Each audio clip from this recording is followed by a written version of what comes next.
Ayaw kalimti ang atong mga nakatunan sa mga milabay nga mga Domingo. Unsa kay importante ang community, we've been emphasizing the importance of a community because mo na siya ang design sa Ginoo sa tuwa. We're created to function, to live in a community of people.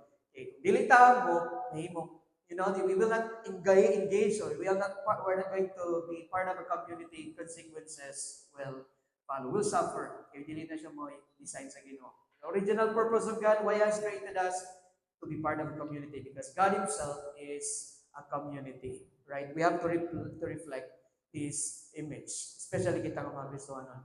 And can sa ako nag-iingon a while ago that when we talk about community, we're not just simply talking about being part of a race, being part of uh, a society where we are surrounded with people. Kay bisan pag we work with people sa itong ginabuhi, we are surrounded with a lot of people, be it sa eskwelahan, sa trabaho, sa ato ang panimalay. It doesn't mean na naanatay tinud nga community, because kung inguntag naatay tinud anay nga community, ang tinud anay mo nga community is naani mo ma-experience diya ang kanang sense of belongingness, right? Feel nimo nga ikaw gi-care, ikaw gi-love, tagan kag importansya, gi-value ka, and gi-accept ka the way who you are, right? And you know that bisan unsa ka nga Kristaw, dili jud ka i-criticize, i-judge. And you have the freedom to open up even your deepest secrets, yung mga deepest sorrows and pains, right? So, mauna siya ang itawag na tinud-anay na community. So, question, balik ko na ko, question ako ni siya sa ato last time, naaba ka niyan ang community. Right? Well, Pastor Mitch, we are now in the church. Thankfully, praise God, we are part of a true community wherein sigurado ta na naata sa environment nga safe, people love us, care for us, they accept us because we are all children of God, kaya balutag unsay values sa usa. But when we talk about kining gitawag na makabuild yun ka of tanang meaningful relationships, is we have to move even deeper. Go beyond sa kitawag na ito nga bigger group. Congregational setting is naa siya benefit nga makabuild ta og kanang relationship pero dili gyud ingana ka meaningful.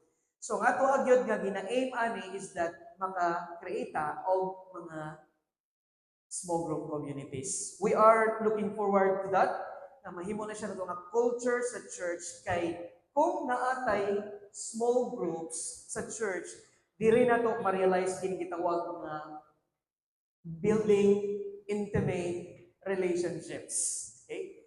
And mauna siya ang giginahanglan nato para ma-experience nato ang transformation sa ato ang kinabuhi. Right? So, I hope you've been with me for the past Sunday sa ato ng gisgutan kay mao gyud ako ang ganahan na kanang iukit sa atong tagsa-tagsa kasi para ma-impress natin siya ang concept, so that whenever we will launch this one day, makaingon ta sa kagalingon na, okay, we're ready and we are excited somehow to start this. Okay, so that's my prayer ng atong church will make it as our culture. Right? So, importante ang community. Ako din siya gina-emphasize, sige, because sa community, diri na to pa-build ang meaningful relationships. I'm gonna flash this again on the screen, ang principle that serves as our driving force for the past couple Sundays, and then hangtod sa mahuman siya na ito na pagtuon. Right? Okay ra. Alright, thank you. Again, it says, life change happens best within the context of intentional relationships. Adyan ninyo kalimti nga principle. Balik yun na nako, kung ganahan ko nga ato na siya ma-memorize, o ato dyan na siya ma-internalize ato ang ginabuhi. Okay?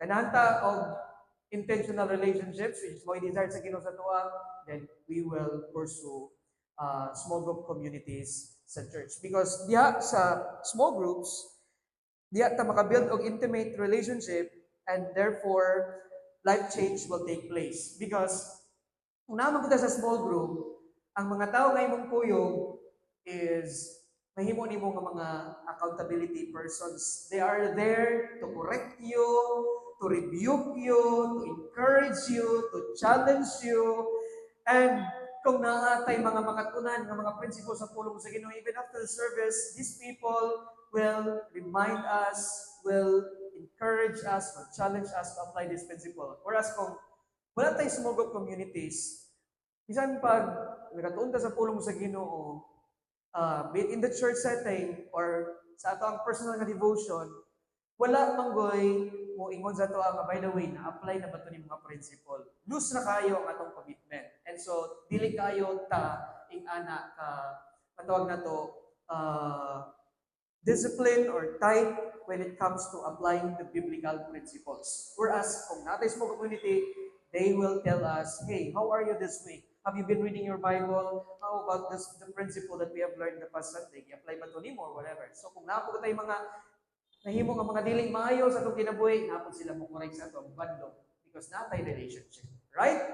And kung naani siya ka-exist mga igsoon sa itong simbahan, there we are on the right track towards sa ato ang gina-envision sa church, which is ang ato mo ato ang kanang direction sa unahan as we are fulfilling the Great Commission. If you remember, I've been telling you na ang ato ang purpose atong existence diri sa simbahan is we are not just here for the sake of fellowship, worship, but studying the Bible, whatever, mga religious mga rituals nga itong ginahimo, but we are here for the purpose of being equipped to fulfill the Great Commission, which is to make disciples. Because ato gina-envision sa atong simbahan na kita mahimong disciple-making church.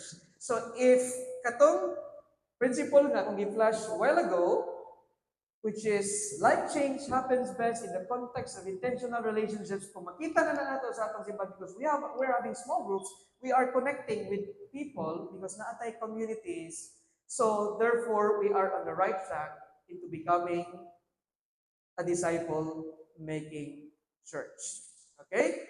So, I hope ato na siya embrace nga principle sa ato ang kinabuhi. Right? Now, question. Actually, as we will be finishing this series next Sunday, we'll be answering at least 3 questions. So we'll be answering first question today, and then next Sunday, the last 2 questions, and then we will finish the series. Right? So, first question that we're going to answer, karong nga buntag, which is a question that will cause us to think, okay, so Pastor Mitch, we are envisioning to be a church na mag-make of disciples. Yes, mao na nga to ang ginatanaw sa unahan na may tabo sa ato ang simbahan. Pero pangutana, unsa man ang dapat nato makita sa matag usa. Okay? As a whole church, we want to see our church to be making disciples. But before na siya may tabo, question, what do we want to see sa kadausan nato dire? What do we want the people in our church to become? Okay? By the way, being a disciple-making church, mao na siyang may tabo sa itong simbahan, is a byproduct of this foundational concept. Okay? Dili ta mahimong disciple-making church kung ang individual na person nga natin sa church dili mahimo ani. Alright? This should be the starting point, very foundational, fundamental, before ta makaabot sa ato ang gina-envision sa unahan na mahimo tag disciple-making church. So, if I were to ask you this question, what do we want the people in our church to become? Or pangutan na imong kaugalingon, unsa man ang ganahan nako makita sa akong kaugalingon, mahimo ko one day. Okay? Are we just be satisfied or contented being a churchgoer? Satisfied na ba ta nga faithful rata sa tanang mga panahon na naa gi-require ta kung naay buluhaton, naay activities sa simbahan? As long as I am active, as long as I am faithful, as long as I am doing my task, my responsibilities, maayo po diha, okay na. Now, daghan kaayo ng mga simbahan na lahi-lahi ang ilang focus. Okay, I'm not judging them because they are also important, pero somehow na-compromise ang pinaka-importante, which is we are going to look at later on. Ang pinadyo ka-importante nga dapat we can, ourselves as a church, we can be able to be anchored on it, and mao na siya mahimong basis sa ato ang pag-exist diri sa simbahan. Right? So what we want the people in our church to become. And then, kung naataan na, nahimon nato sa itong kagalingon, then, ang result is, we will become a disciple-making church. Because disciple-making church is a fruit, a product of this. We cannot expect our church to be a disciple-making church if an individual person na sa simbahan, wala niinig. Okay? Wala siya na-establish. Right? Let's look at several classifications na makita na ito sa mga nagkalain-lain ng mga simbahan na nag-exist. Okay. Dili na sa itong community, but sa kalibutan. Right? Based po sa akong observation, sa akong pag-study, kung nada yung mga ingani ng mga klase sa simbahan. Right? Una, na yung mga churches, ang ilang classification is the attendance-focused church. Okay? Kung saan pasabutan na, as long as ang simbahan puno, og mga tao okay ra gyud.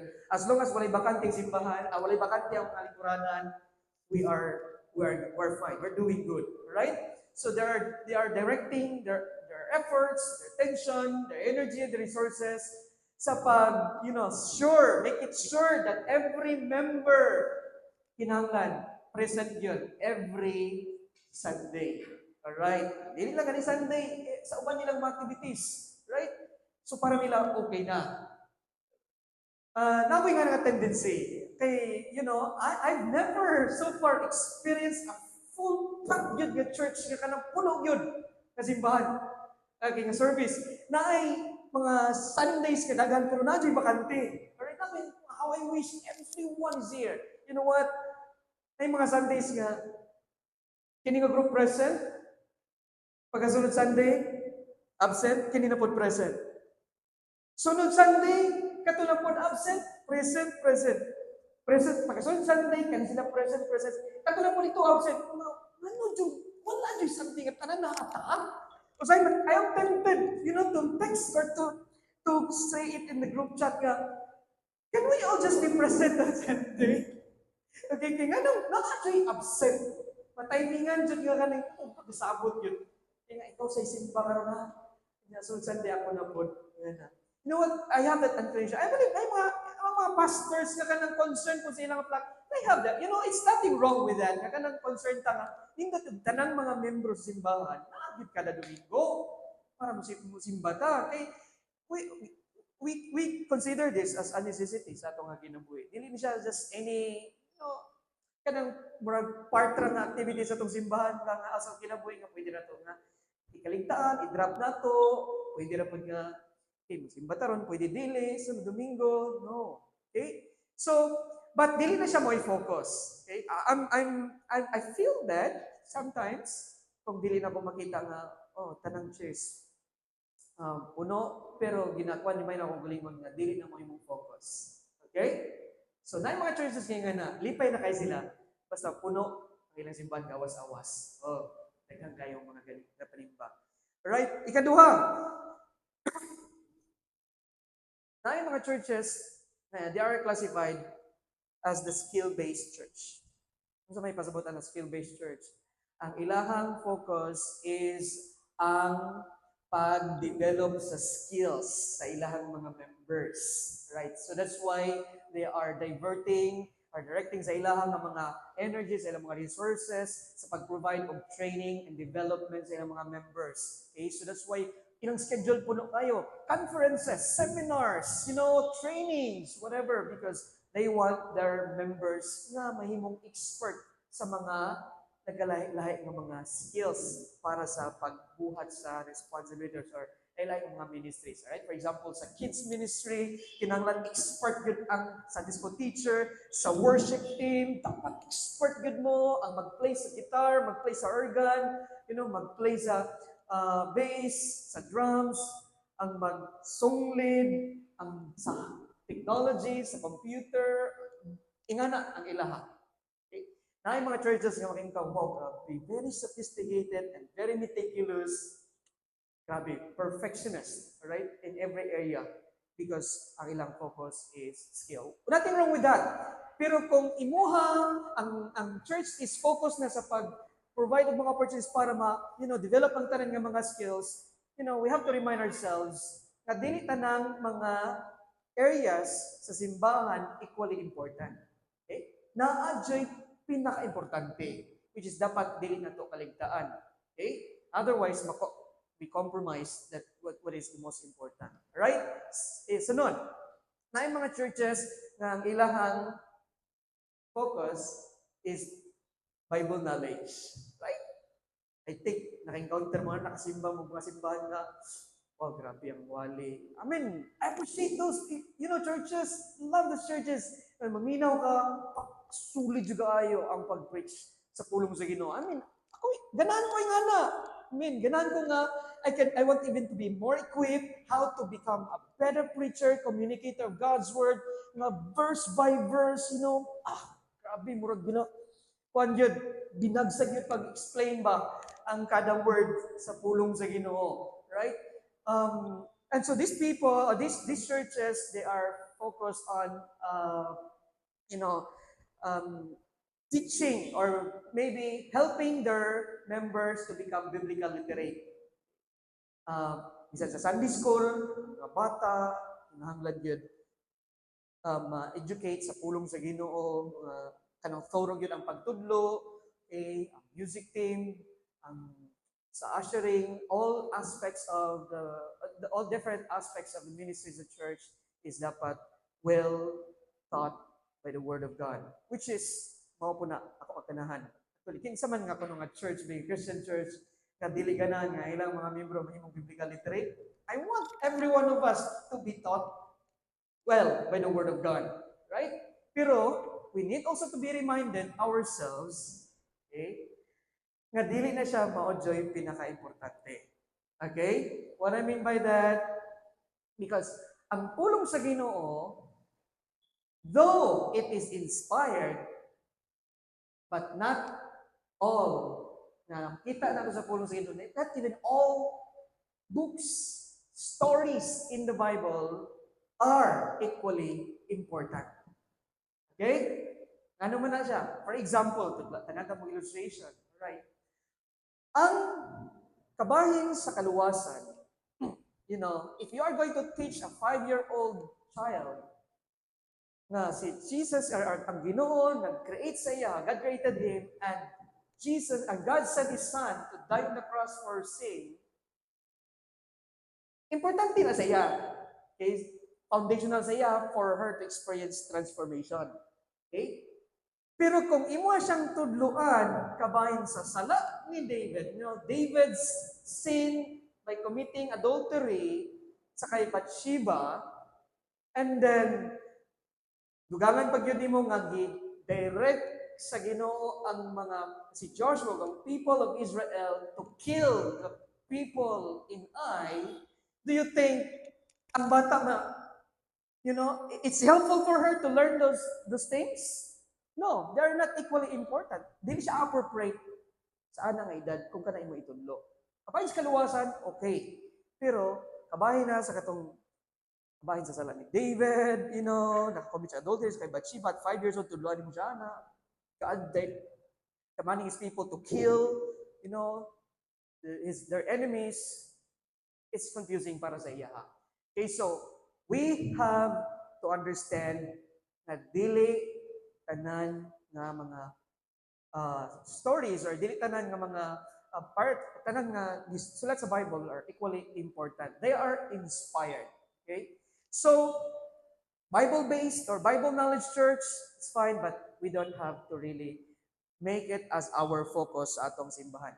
So, unsa man ang dapat nato nga focus, which is mo na siya ganana ko, ang gi-impress sa Ginoo sa akong kasing-kasing nga dapat mao na siya ang atong hatagan gyud og pagtagad ani nga simbahan diri sa Grow Point Bayawan. What is that?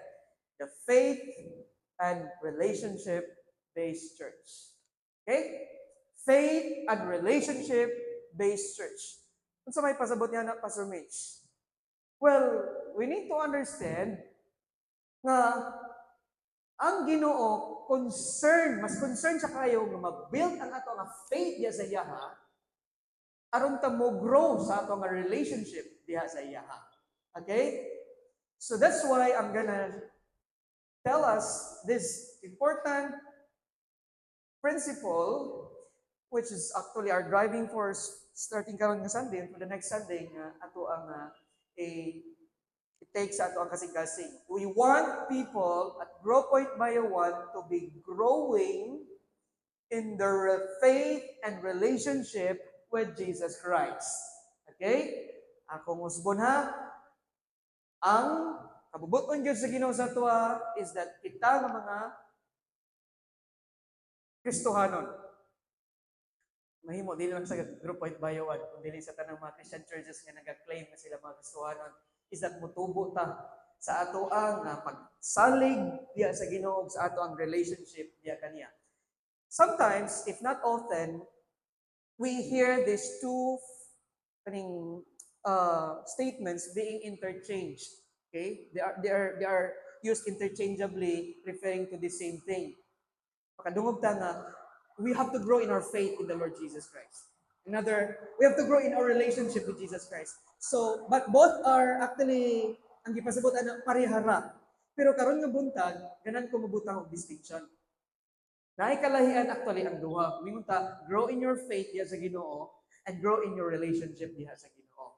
Okay? Ano man pastor nga naikalahian? Well, faith and relationship are just two different things. Though they are connected to each other, very, very closely related. Kaya naman, in order for a relationship to exist, kinahanglan na element of trust. Diba? So, walay relationship yung may tabo kung walay trust. So, they're connected to each other. And when we are growing in our faith, diya sa Ginoo, of course, ang iyang eventual result, mo grow kita sa atong relationship sa Ginoo. Dili na siya pwedeng nga ni-grow ka sa imong faith diya sa Ginoo, wala ka ni-grow sa imong relationship sa Ginoo. Okay? Pero di siya pwedeng nga mo-grow kasi imong relationship sa Ginoo nga wala ka nag-grow sa imong faith diya sa Ginoo. Alright? So we have to understand that. Okay, so I want to emphasize this morning the word growth. Okay? Kinahanglan ta mo tubo para magbunga. Okay? Growth is necessary to bear fruit. Now, unsa ganito ang fruit nga atong ginatan-aw sa unahan sa atong simbahan? We will become disciple-making church. Pero in order for us to become disciple-making church, every single person, which is what we want to become sa ato ang simbahan, is that kada usa nato mo grow sa ato ang faith and relationship with God. Don't expect nga atong simbahan mahimo ta nga faithful sa pag-fulfill sa Great Commission, which is to make disciples, if we are not growing in our faith diya sa Ginoo and sa atong relationship diya sa iya. Okay? So kinahanglan na siya. So, let's start first sa kining faith nga aspect. Ang ako agyon, actually role sa simbahan, dapat masabtan na ito is to build everyone's faith. Okay, ma-build ang ato ang faith, ang atong pagsalig diya sa Ginoo. But of course, before na siya may tabo, ang pinadyo na ko ka-concern una is that naa ba kay tinud-anay nga pagsalig sa Ginoo sa pinaka-fundamental nga butang or kamatuoran sa imuhang kinabuhi. What I mean by that is that, do you have faith in the promise of God when it comes to your salvation? Okay? Mo na yung pinakauna. Concern sa Ginoo is ang atoang faith when it comes to our relationship with God. Tiningon ang pulong sa Ginoo sa Ephesians chapter 2 verse 8. Okay? If you remember, unsa gisulti atong verse? For by grace you have been saved through faith. Okay? It is the gift of God, not of works, lest any man should boast. So pinakaunag yun na dapat madil sa atong kinabuhi. Now, when we say faith, we need to understand the word faith. Faith is simply trusting God. Okay? Faith, what is faith again? Faith is simply trusting God. Alright? So, trusting God sa unsa iyang gipromise sa iyang pulong or simply taking God at His word. Lahi nang gitawag na ito nga pagtuo o pagsalig. Okay? Ako nang butangan og pan po na distinction ng duwa. Ang pagtuo necessary siya sa pagsalig pero dili necessarily ang pagtuo pasabot pagsalig. Kaya for example, ningon ng Ginoo nga si Kristo, okay, the Bible, the Word of God says, God sent His Son Jesus Christ to die on the cross for our sins. Right? Whosoever believes in Him shall not perish but have everlasting life. Now, mutuo ba ka? Okay. Mutuo ba ka nga ang Ginoo ni promise siya nga luwason kaniya kung usali ka sa iyang bugtunganan. Okay? So, there's a distinction. You can say, I believe, but it is actually, ang imong gipasabot is, I acknowledge it. And I agree upon the truth. Pero unless nga ikaw nibutang sa imong faith and trust in pagsalig diya sa Ginoo, dili ka maluwas. Okay? So, belief, or when you say, nituo ko, it could be, i-acknowledge ko ang truth, pero kung dili ka mo salig, sa unsa imong gituuhan, then dili mo ma-experience, ma-benefit ang promise sa Ginoo. Okay? So, mao na siya. Importante nga makasabuta nga ang faith is the very fundamental aspect sa itong kinabuhi. So, God, first and foremost, ang concern sa Ginoo, just mao po na akong ganahan, sa matagusan na ito, kung madil na ito siya pinakaunang issue sa atong kinabuhi, is dapat naabatay tinud-anay nga pagsalig sa ato ang Ginoo nga maoy nagluwas ka na to, gikan sa atong nasalat sa cross ng Calvary. And if you have put your faith niya sa kay Jesus Christ, then the Bible says, na kay pagtuo or na kay pagsalig sa kay Ginoong Jesucristo, na luwas na ka, then padayon sa pagsalig kaniya, magatubo ka, dapat mutubo ka ni anak na pagsalig. We don't have to start or to stop just right after ka na say, and then okay na ta. Alright? Kaya dagang mga Kristohano na diya na sila taman, na sila kaluwasan, na sila ticket to heaven. Lord, leave me alone. Alright? I do what I want. Dili ko dapat ma-confine sa unsay mga principles pa nga imong gisulti diya sa imong pulong. Right? No. The Bible says that the moment we have put our faith sa kay Jesus Christ, we have to grow in our faith. And the Bible uses even another word that which is referring sa ato ang faith diya sa Ginoo, which is in Colossians, okay? Colossians chapter 2 verse 6, ningon si Paul, therefore, as you receive Christ Jesus the Lord, so, what's the word? Walk in Him. Okay? Now, when we say faith, it's actually a response sa ato ang knowledge about sa Ginoo. Okay, kanabaluta nga anyang Ginoo masaligan siya, then therefore I have to act it out. Salig ko ang Ginoo mo provide, salig ko ang Ginoo maayo sa akong balatian, salig ko ang Ginoo mo enable me, empower me to fulfill my responsibilities, so I will depend upon Him. Okay, so lingon si Paul, kung kayo kung ginakadawat na ka kay Ginoong Jesucristo, imo ang Ginoo sa manluwas, padayon diya kaniya pag kinabuhi diya kaniya. So faith is actually closely related to our living a life of dependence or according sa will sa Ginoo. Okay? So pag kinabuhi ta nga uyon sa iyang kabuton, walk in Him. When you say walk, it's a series of steps and it demonstrates or it simply implies kanang progress, growth. Okay? So, kay ikaw nisalig na ka sa Ginoo, pagtubo diya sa imong pagsalig sa Ginoo pinaagi sa kinabuhi na uyon sa ato ang Ginoo sa iyang kabubuton na makapahimot kaniya. Right?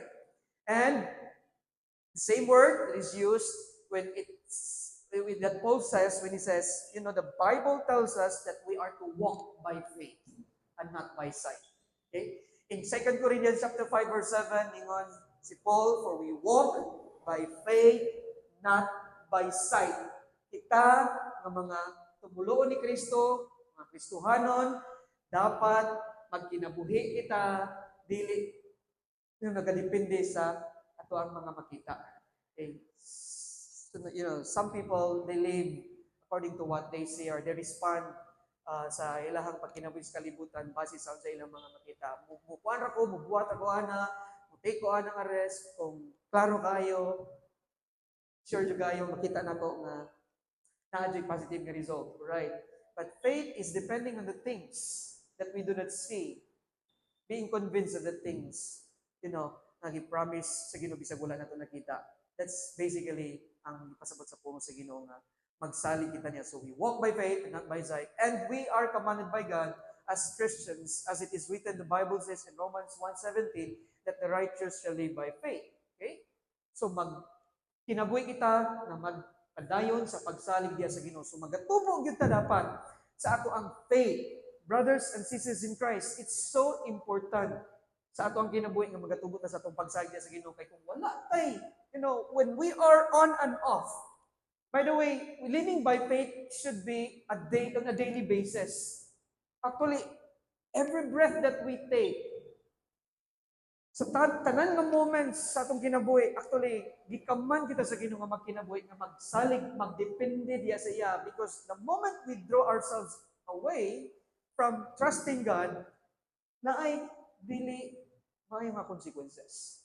Sa gingon sa pulong sa Ginoo in Hebrews chapter 10 verse 38, but my righteous one shall live by faith. And if he shrinks, pansabutan na, if kung siya mo, ang mga Kristohanon, ang mga tumulong ni Kristo, dapat magsalig or magdepende kanunay sa ilang kinabuhi diha sa Ginoo. The moment ang Kristohanon mo bitaw sa iyang pagsalig diha sa Ginoo, sa gisulti sa Bible, my soul has no pleasure in him. Now, if kung evaluate na ito atong kaugalingon, na may mga times na nagsalig rata sa atong kaugalingon? Na may times na nagsalig rata sa ato ang mga resources? Na may times na nagsalig ta sa ato ang mga friends? Nagsalig ta sa atong pamilya? Hindi ako magkabalakan kay si Papa, matabang man ako, or akong friends. I'm pretty secure with my job. I'm fine, I'm okay sa akong health. So, what's the problema? But the Bible says, the moment you withdraw your trust, your faith diya sa Ginoo, the moment you shrink, ningon ang Ginoo, I have no pleasure in Him. Dili mahimot ang Ginoo. So pasabot tayo sa pulong sa Ginoo, kada minuto, kada segundo, sa tanang higayon, tanang aspect sa itong kinabuhi, be it in our studies, mga estudyante, sa ato ang pagtrabaho, mga employees, mga workers, mga parents, sa pagpadako sa inyong anak, bana, ang asawa, sa tanang aspect sa imong kinabuhi, you are a sportsman, sa imong pagdula, sa imong whatever engagement you have, trust God. Grabe. We are to live by faith. And as we live by faith, we grow. Sa ato ang relationship sa Ginoo. So dapat dili ta mo withdraw. Kaya the moment ta mo withdraw, shrink back, pundo ang ato ang pagtubo diya sa Ginoo. Okay? Another verse in Hebrews chapter 11 verse 6, and without faith, can you read the verse? Please read. Ready? Together.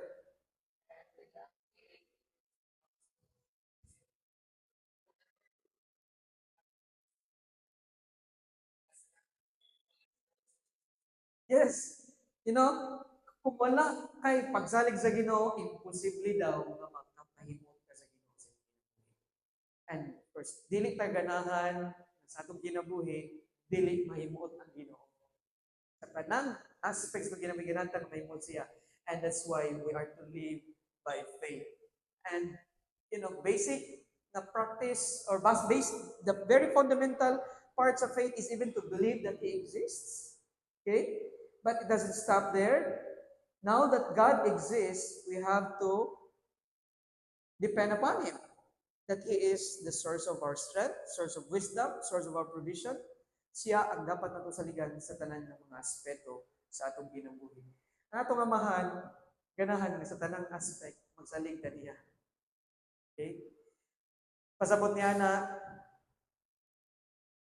dili ta mo depende sa itong kagalingon sa itong mga resources sa panahon nga kita naay mga himo sa itong kinabuhi o mga gina-attempt, nato tayo mga gina-aim, nato i-accomplish. Right?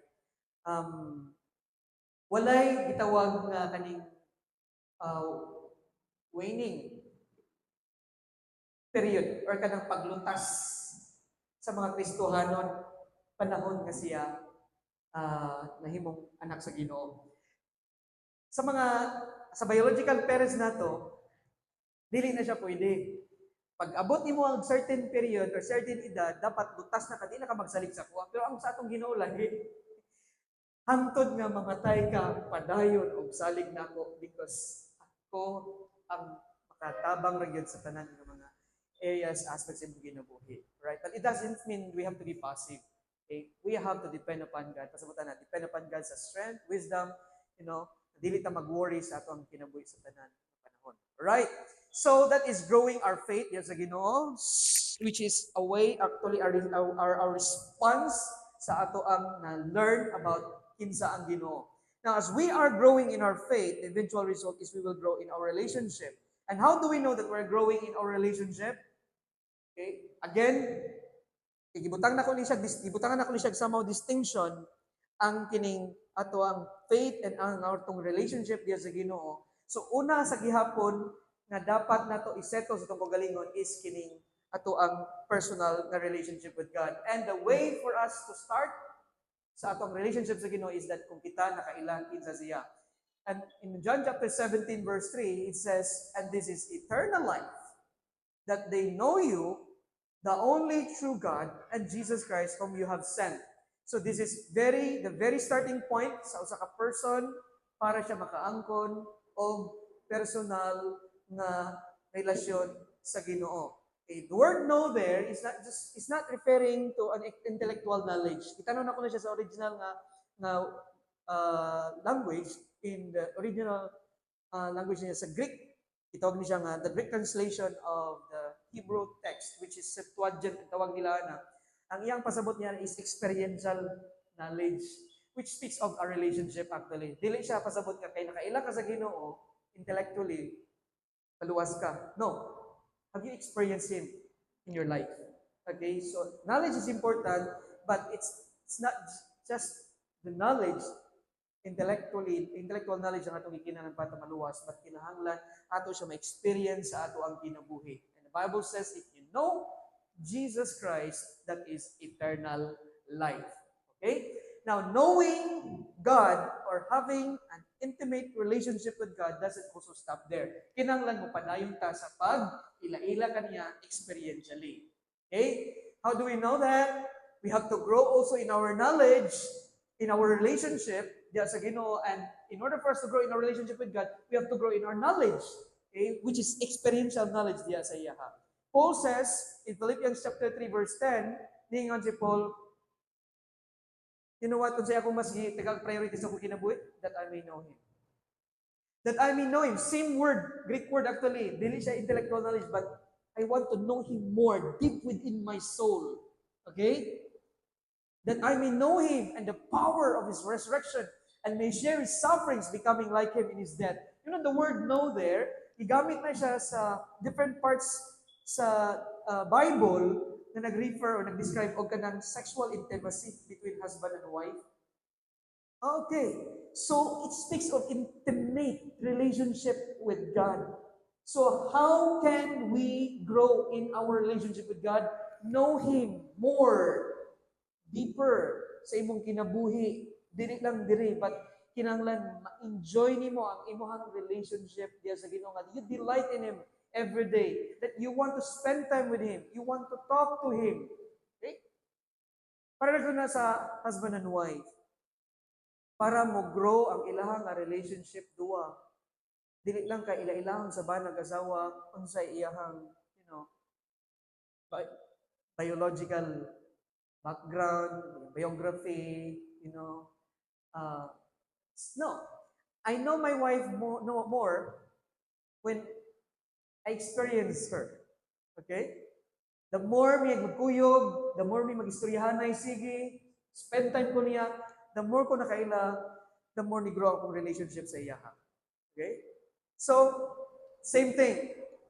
May mo na siya ang ato akong prayer sa atong kinabuhi para ni Paul na, you know what, mas labaw na ko ang ipalabi sa akong kinabuhi, dili lang ang mga accomplishments, ang credentials na ako, whatever. But ang ako adjud is mailan pag yun ako more ang Ginoo sa akong kinabuhi. So, we must, if kung ato ang ibalik tong question ka ganina, what do we want the people at Grow Point Bayo want to become?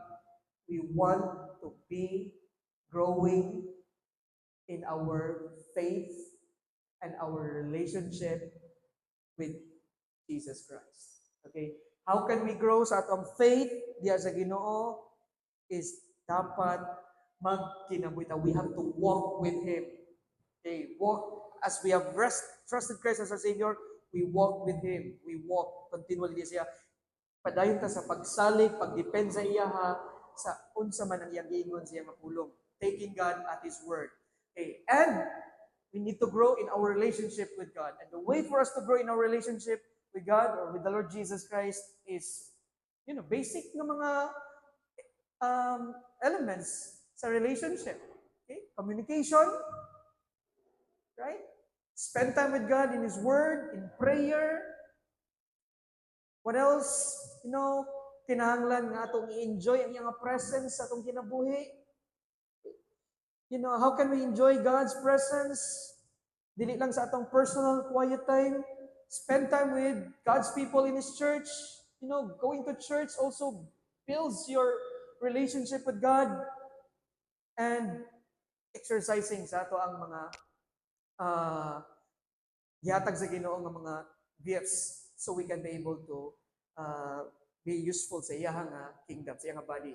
Alright, I wanna close with this verse, which is, it is being sum up, ani nga passage of scripture. It's 2 Peter chapter 3, verse 18. Okay? This is actually a command. Nagingon ni Peter, command siya sa Ginoo sa tanang mga Kristiyanon. Grow, but grow, there's our word, but grow in grace and in the knowledge of our Lord and Savior Jesus Christ. To Him be the glory both now and today of eternity. Amen. Now, grow. Grow. Don't shrink. Grow. The opposite of growing is shrinking. Right? Ang kwan sa Ginoo sa to kamanya nga growta. Una, growta in grace. Now, kumingon ta grace, ang iyang definition na is unmerited favor. Something nagihatag sa Ginoo sa to nga dili angayan nato nga madawat. Pinakauna ang kaluwasan. Okay? Paano man ta maka-experience sa grace sa Ginoo? Now, it is connected to faith. For by grace, you have been saved through. Again, akong subon ha. Ang grace, if we are to grow in grace, it is still connected to faith. God is giving us or showing us unmerited favors every day sa itong kinabuhi. But unless we trust Him, unless we exercise our faith, we will never grow in grace. We will never grow in faith. Okay? Kaya sa kaluwasan, para na ito ma-experience ang grasya sa kaluwasan, inantamusay sa Ginoo. So even sa ato ang pagkinabuhi Kristohanon, living every day is by the grace of God. Dili ta ngayon mabuhi biya kada adlaw. God could have smitten us in the past couple of days the moment ta nga nagkasala, the moment ta nga nagpagahi sa iya ha, the moment ta nga ni ato siyang disobey sa atong kinabuhi. And even sa itong mga responsibilities, sa mga gipabuhat sa Ginoo sa tuwa, mingon ta nga, Lord, thank you kaya na-accomplish na ko itong sa ako na-accomplish. It's just by the grace of God. Dili to nimo kaya. Okay? But Paul says, like, sa ni Paul, I can do all things through Christ who strengthens me. The strength that comes from God is His grace. We don't deserve it. But kung ni-trust ka, when you exercise your faith, then ang grace sa Ginoo mo flow sa imong kinabuhi. Okay? Ganun ba tayo mag-experience of more grace sa Ginoo? Keep on trusting God. So straight na itong faith niya Zaya. So grow in the grace. You will grow in grace as we grow in our faith. Diya sa Ginoo. And knowledge. Okay? Again, I'm not talking about intellectual knowledge. Mo grow ta sa ato nga knowledge diha sa kay Jesus Christ as we experience Him more sa atong kinabuhi by spending time with Him, by listening to Him, but by also communicating to Him, by just delighting sa iyang presence sa atong kinabuhi. I hope kita sa atong kinabuhi, kung atong i-evaluate atong ugalingon, kay kung nga, somehow we are on that track, on that direction. Kay kung nata dirhe na-divert ta, na-deviate sa unsa nga sa track nga gipa agi sa Ginoo sa tuwa, then we will never be experiencing growth in these two areas of our lives. So, how are we in our relationship with God? How are we in our faith sa Ginoo? Are we walking by faith and not by sight? Are we pursuing to know Jesus Christ more every single day? So, this is the number one question na ako ang kanahan to mansiran karon is that if we want to become, okay, what do we want to become as the people of God, as the Crow Point Church? The answer is we want to be growing in our faith and relationship with Jesus Christ. Right? So next Sunday we'll be answering 2 more questions and we will finish the series. Okay, so I hope balik sa sunod Domingo and I hope pray tang puno kaniya itong mga lingkuranan. Okay? Dili ta attendance focus pero mas mahayag yun. Kadaw sa nato naa sa tanang panahon na kita sa pagsimba sa ating ginagawin. Let's pray. Lord, thank you sa imong nga pulong amo ang nadunggan karon. Tabangi mi o Dios na sa kami nag-pursue to be the kind of church that you want us to be with, which is, Lord, a disciple-making church. Nagampo ko, Diyos, nga amo gyud mahimo ang pagpurso nga maka-create me og communities, small group communities, sa diin ma-experience na mo ang kanang intimate or meaningful relationships so that we will be able to really experience tinud-anay nga transformation, life change. And so, God, tabangi mi para mahitabo na siya na kada usa na mo will be responsible to build our faith and our relationship with you. Lord, the starting point has already been settled. The moment we trusted you, Jesus, as our Lord and Savior, relationship took place. But dili lang siya diha taman. Kinahanglan mi motubo. So tabangi mi, sa matag adlaw, magatubo mi sa among pagsalig diha kanimo. Og sa amo ang usab nga relasyon diha kanimo. Na every day will be an exciting day as we are getting to know you more. We thank you and we commit to you these things into your loving hands. In Jesus' name, amen.